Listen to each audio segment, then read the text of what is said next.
So we've done a little bit of work with identifying and classifying polygons. Today we're going to talk about similar and congruent polygons. All right, so similar means this, that the corresponding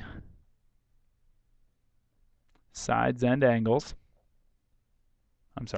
corresponding sides are proportional. And we talked about what it means to be proportional in an earlier lesson. Corresponding sides are proportional. And congruent polygons, corresponding sides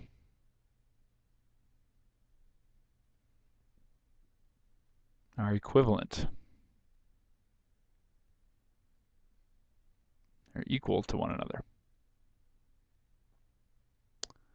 All right, so let's go through this here. Got a lot of information, a lot of questions up here. Which triangle is congruent to triangle ABC? So we get triangle ABC up here, ABC.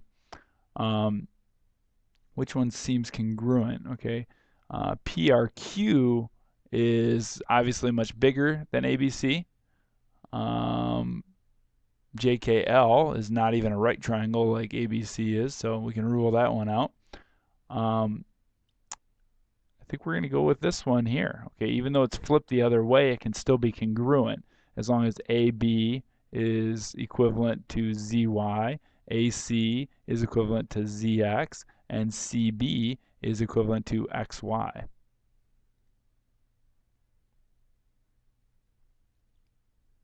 Okay, so ZXY, triangle ABC. You know what? And we kind of messed that one up, or I did.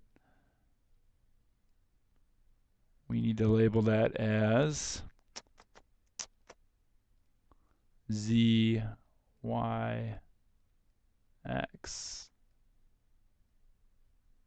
Okay, ABC, ZYX. All right, next. Which triangle is similar but not congruent to XYZ? Okay, so we got XYZ here, XYZ, and which one is similar but not congruent? Well, we know ABC is congruent, okay, and here it is over here. This PQR is similar but not congruent. It's got the same angles, and the sides seem to be proportional, best we can tell from here. So let's make sure we name it correctly. XYZ would be QRP.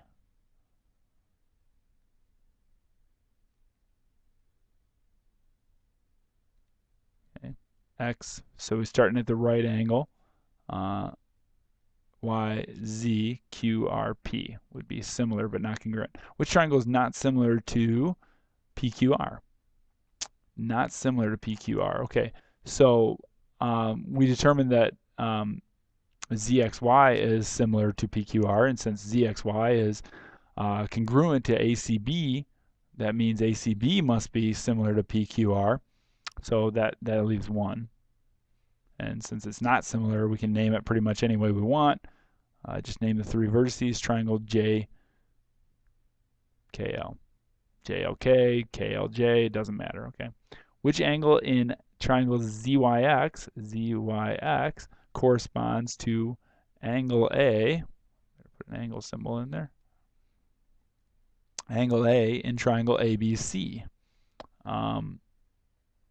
corresponds to angle A in ABC. So we got ABC, and we're looking at ZYX. Well, that would be angle Z. Corresponds to angle A.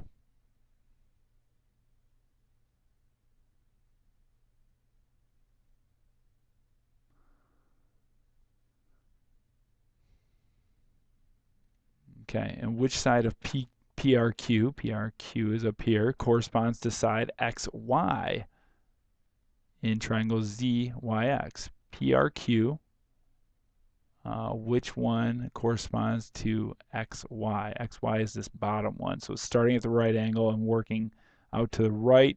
Over here, we're going to start at the right angle and work out to angle R. So which side of PRQ corresponds to side XY? We would say side QR.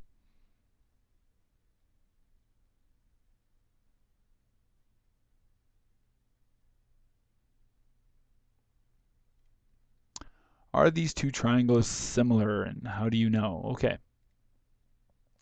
I'm going to say that they are not similar, and here's how I know that they are not similar. 3 times 2 equals 6, 5 times 2 does not equal 12, and 6 times 2 does not equal 15. So in other words, I'm looking at this side, the 3, which seems to correspond to this side based on the angles and side lengths. It's the shortest side, and 6 is the shortest side over here. So if they were similar, they would be corresponding sides. 3 times 2 is 6. So that proportion has got to be true, that ratio has got to be true for every other set of corresponding sides.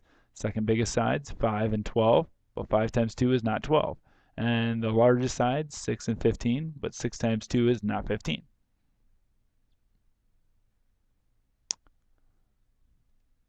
These quadrilaterals are similar. Find the missing side length. What is the scale factor from the smaller figure to the larger figure? Okay. Well, the scale factor we could find by doing this. 3 times what is 9? So right here we got a side length of 3. And this is corresponding. This is a side length of 9. So the scale factor would be, what do you multiply 3 by to get 9? What do you multiply 5 by to get 15? 3. Scale factor is 3. So then we can use that scale factor to get x. We'll just multiply 4 by 3 to get this corresponding side, and we'll get 12. Anybody notice anything a little funny about these trapezoids? Maybe the triangle inequality that we've talked about on bell work a lot. How can this side be 3 and this side also be 3? These appear to be right angles here. Okay, doesn't the shortest distance between 2 points have to be a straight line? So if this is 3 and that would make this 3, then how can this diagonal line also be 3? Same with the 9s, whatever. Don't worry about it. We're just talking about similar triangles or similar polygons today anyhow. Draw 2 rectangles, one 2 centimeters by 1 centimeter and the other 4 centimeters by 2 centimeters. Let's do that. And we're going to answer these questions. So there's my 2 by 1. And here's my 4 by 2. 4 across and 2 down. So that makes it 4 by 2. Okay, what is the scale factor from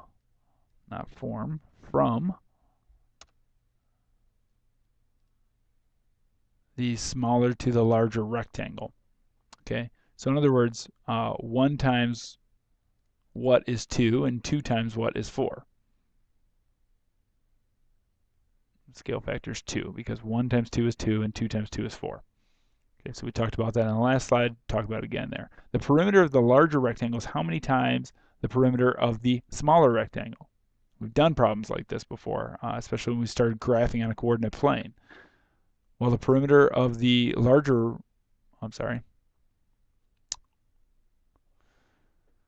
my reasoning for the scale factor being 2 again. The perimeter of the larger rectangle. Here's the smaller rectangle. Would be 1 plus 1 plus 2 plus 2, which is 6. And the perimeter of the larger rectangle is 2 plus 2 plus 4 plus 4, which would be 12. So 12 is 2 times as much as 6. So the perimeter of the larger rectangle is 2 times as big as the perimeter of the smaller rectangle. Okay, and that should make sense. Okay, the scale factor is 2. That means the perimeter should be 2 times bigger. Moving on to J. The area of the larger rectangle is how many times the area of the smaller rectangle? And you might think, well, the scale factor is 2. It's 2 times as big. But I think you're going to see very quickly here that's not the case. The area of the smaller rectangle would be 2. And the area of the larger rectangle is 8. So actually the area of the larger rectangle is 4 times as much. Okay. Scale factor is 2, the perimeter is 2 times as big, but the area is 4 times as big. And the reason is because area is based on 2 dimensions, length and width. So it's the scale factor squared. 2 times 2 is 4. Okay, so it's actually 4 times bigger for area because area is 2 dimensions. Perimeter is only 1 dimension. On a scale drawing of a house, 1 inch represents 8 feet. How wide is the garage if it is 2.5 inches on the drawing? Okay, well, we got a ratio here they give us. 1 inch is equal to 8 feet, or 1 inch for every 8 feet. The garage on the drawing is 2.5 inches. So we're going to find out how many feet this is in actuality.